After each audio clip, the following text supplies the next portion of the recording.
So I sat last night and watched Bryson DeChambeau win the US Open, and as much as people talk about Rory threw it away missing some putts, down the stretch Bryson was unbelievable. But it's probably not the part of the game I'm going to discuss today that you might be thinking. So everyone raves about how far he hits the golf ball, but what super impressed me was how good his iron play was into the green, under pressure, and how repeatable. And it made me think about my game, that I can stand there a lot of the time having hit a good tee shot, I kind of take dead aim at the target, and historically that's been my shape. Kind of a little bit right to left, sometimes find it hard to control the amount of shape, which often led to me missing the target left. So I've worked, let's say for me, relatively hard on trying to control how I deliver that club face so that I can stand up there and hit more of this shot. Nice and accurate, definitely taking some shape off. And when I execute it like that, I'm super, super happy. But it definitely feels for me like there's a lot going on. So I thought, you know what if I tried Bryson's little secret setup? Is it going to help me be a better iron player? And more importantly, is it going to help you be a better iron player and potentially driver of the golf ball? And it's very interesting what he does with his lead arm, because obviously the lead arm into the shaft and the club head is a real key component to the golf swing and being able to deliver the club normally and kind of neutral into the ball. So I would say when I set up to the golf ball, I tend to get my hands on,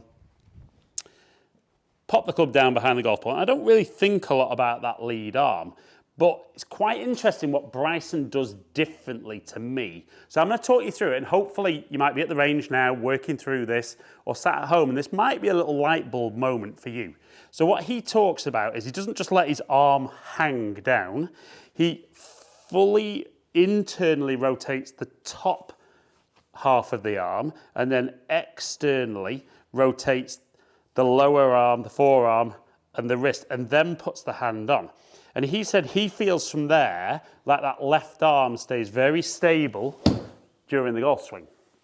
And when I make a few practice swings there, I can feel I don't want to do that naturally, but from there, definitely feels for me like there's kind of less rotation through the bottom of the swing, which would definitely make me feel like I can't miss left, which actually for me might get me a bit straighter and get the ball, if anything, a little baby fade.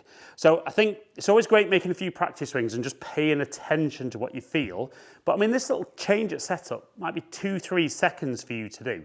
So I'm going to aim the club at the target, internally rotate the top half, externally rotate the lower half of my arm, take dead aim, and just make a swing.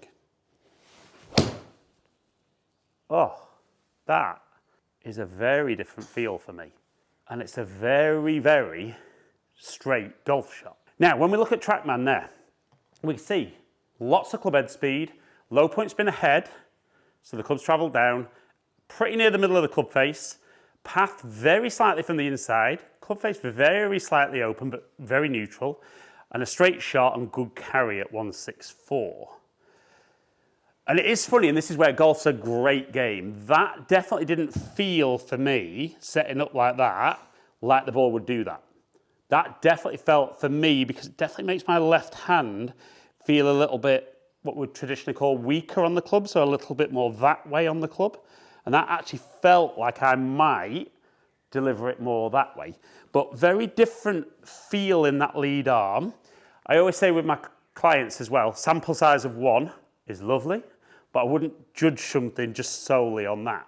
So again, get that club there, internally rotate, externally rotate. Left arm definitely feels kind of comfortably straight, not stiff. And then again, put a swing on it. And even though that one's not quite as good, still very straight.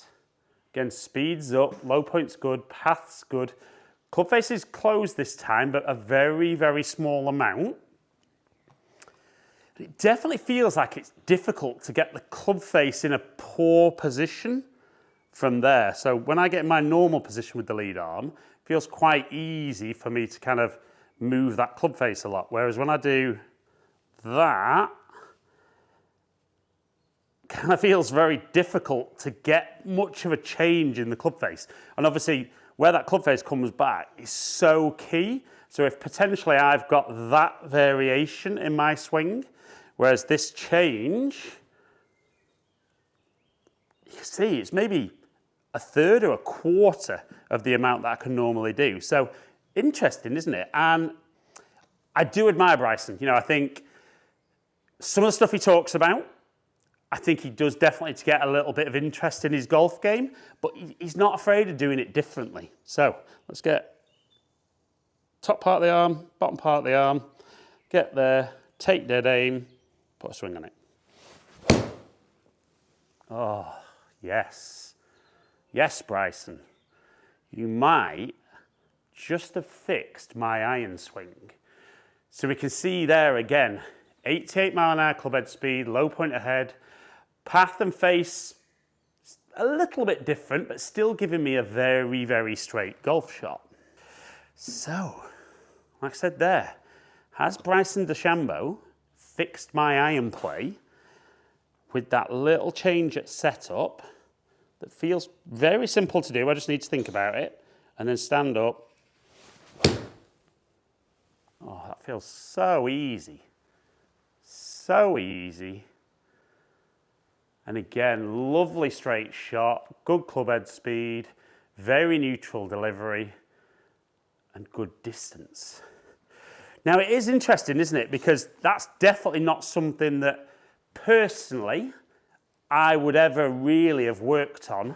You know, it's more about, for me, my setup's decent and can I focus on how I need to deliver the club to influence the ball? Whereas that change at setup kind of feels like I don't need to think about how I deliver the club. I just swing the club and the ball just goes straight.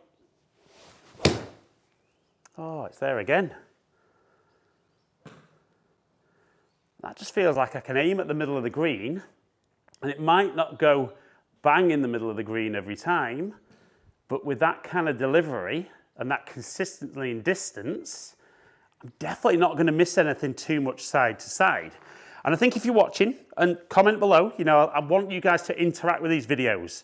You know, let me know if you're enjoying the videos. Let me know what you'd like me to do a video of. You know, I'm here making content to help you guys play better.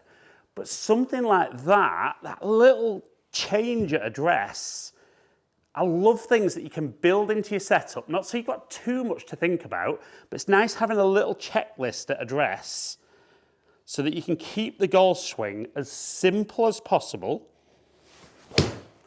And if you can just stand up there and hit straight, powerful shots on a regular basis like that, it does make the game much more simple. So like I said at the start of the video, most people rave about, you know, Bryson's driving of the golf ball. They talk about kind of the odd way he puts. But remember, golf is about being powerful and repeatable. And if following someone like Bryson's examples, and this won't necessarily be for everybody, but if you can make that setup position easier for you to deliver the club consistently and take a bit of shape off the ball. It's hard to hit the ball dead straight every time. But when you've got excessive shape and you then play for it and don't get it, sometimes you get in trouble for what you feel is actually a very good golf shot, just not what you were hoping was going to happen. But like I said, if we can get there, internally rotate the upper arm, externally rotate the lower arm and the hand, and then set up, has Bryson fixed my iron play? Do you know what? He just might have done.